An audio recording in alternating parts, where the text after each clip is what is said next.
Le journal de l'Afrique sur France 24, 14 minutes pour passer en revue l'actualité du continent. Très heureux de vous retrouver.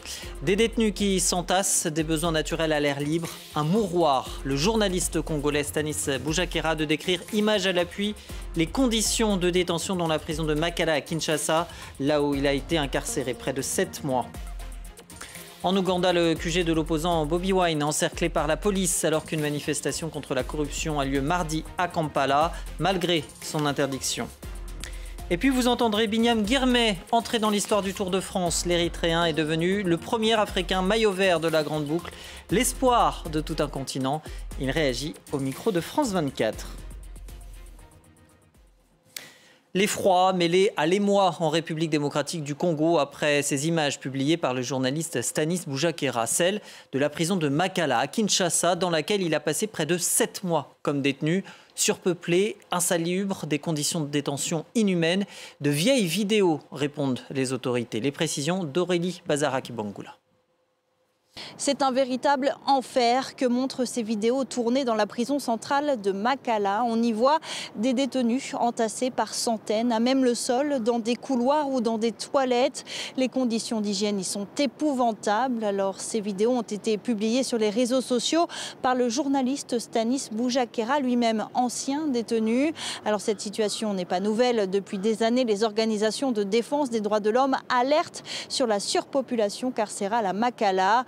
La prison construite pour 1500 détenus en accueille aujourd'hui plus de 15 000. Nous avons des détenus préventifs qui les condamnent.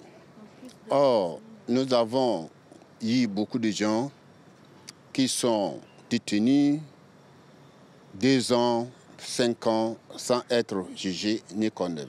Il y a les décès tous les jours.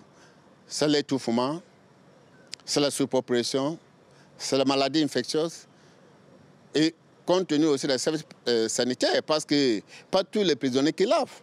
Vous trouvez un prisonnier qui a fait 1 semaine, 2 semaines, parce que l'eau ne coule pas. On n'est pas là pour contre l'État, mais nous sommes dit que l'État doit remplir son devoir, tel qu'il était décrit dans la Constitution. De leur côté, les autorités congolaises démentent ces conditions de détention. Le ministre de la Justice, Constant Mutamba, affirme sur son compte X que ce sont de vieilles vidéos.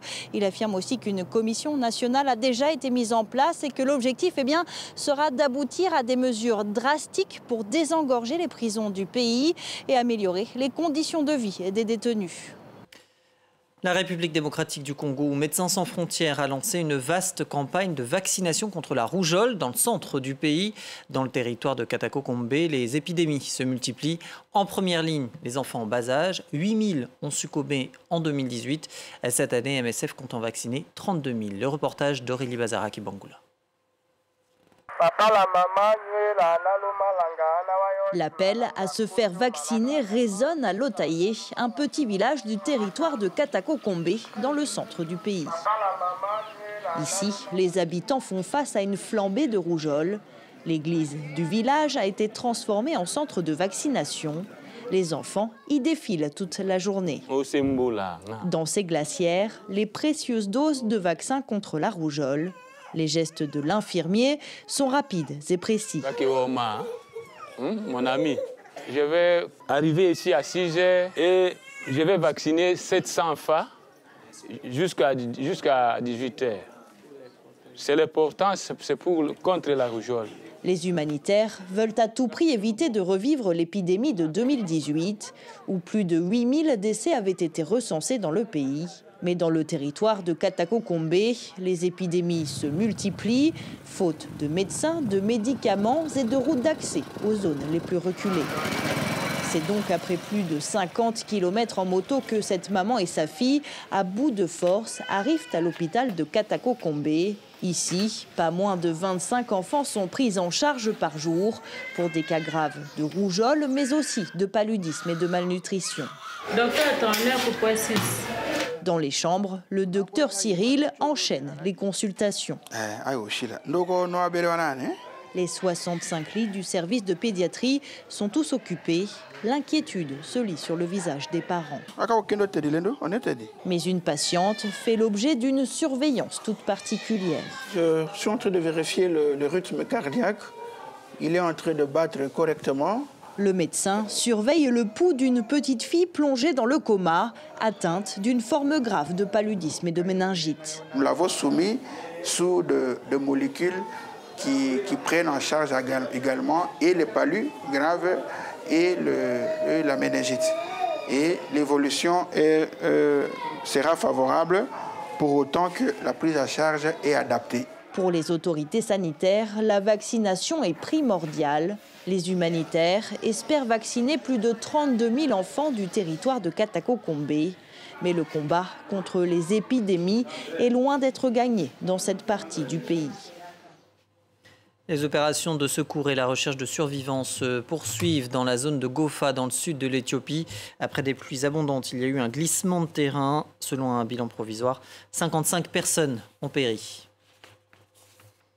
Et cette mise en garde maintenant signée William Ruto, le président kényan incite la génération Z à cesser de manifester. Motif, cela risque de détruire le pays, secoué, je vous le rappelle, depuis mi-juin par des manifestations réprimées dans le sang. À l'origine, un projet de budget finalement retiré. La correspondance d'Olivia Bizot. Dans son discours, le président kényan William Ruto a annoncé avoir déjà répondu aux demandes des manifestants, notamment en retirant le projet de budget, en proposant un dialogue national et en limogeant la quasi-totalité de son gouvernement. Mais pour beaucoup de Kenyans, ce n'est toujours pas suffisant. Beaucoup disent ne plus faire confiance à Ruto. Ils attendaient un changement de système et sont nombreux à être en colère contre Ruto pour avoir simplement recyclé des ministres dans son nouveau gouvernement, qui n'est en réalité pas si nouveau que ça. Le chef de l'opposition Raila Odinga a déclaré dimanche que la justice doit être rendue avant toute discussion. Il a particulièrement souligné l'importance d'indemniser les victimes des violences policières. Selon la Commission nationale des droits de l'homme, au moins 50 personnes ont été tuées depuis le début des manifestations. La colère reste vive sur les réseaux sociaux. Une nouvelle manifestation de masse est prévue pour ce mardi. Un mouvement de contestation qui inspire les pays voisins. Des représentants de la jeunesse ougandaise appellent à converger mardi vers le Parlement de Kampala contre la corruption. Une manifestation interdite par la police qui a en prévision encerclé les locaux de l'opposant Bobi Wine. Les précisions dans la région avec Clément Diroma. Des leaders de la jeunesse ougandaise appellent à une grande marche anti-corruption ce mardi au Parlement à Kampala, la capitale. Les organisateurs qui ne sont pas affiliés à un parti politique mènent notamment en cause la présidente de l'Assemblée nationale et plusieurs ministres accusés de détournement de fonds par la justice locale et visés par des sanctions de Londres et Washington. Plusieurs personnalités ont lancé le hashtag Stop Corruption, Stop Corruption sur les réseaux sociaux et disent s'inspirer du mouvement kényan. Mais la police a déjà interdit le rassemblement et dit redouter une situation chaotique ce mardi. Le président Yoweri Museveni a mis en garde les manifestants et affirme que des forces étrangères sont derrière ce mouvement, sans plus de précision. Les manifestations en Ouganda sont rares, puisque souvent empêchées par les forces de l'ordre, accusées par le passé d'arrestations arbitraires et de torture par des ONG. Et puis ce lundi, le siège du parti de l'opposant Bobi Wine a été encerclé par des policiers et militaires. Plusieurs députés tentant d'y accéder ont été brièvement arrêtés. La police parle de mesures de précaution, mais Bobi Wine se défend d'être un organisateur tout en exprimant son soutien à la jeunesse pour le rassemblement de mardi. Sortir de la CEDEAO, oui, mais à quel prix? Désormais regroupés au sein de l'Alliance des États du Sahel, le Mali, le Burkina Faso et le Niger réunissent leurs autorités douanières à Niamey ces 4 prochains jours.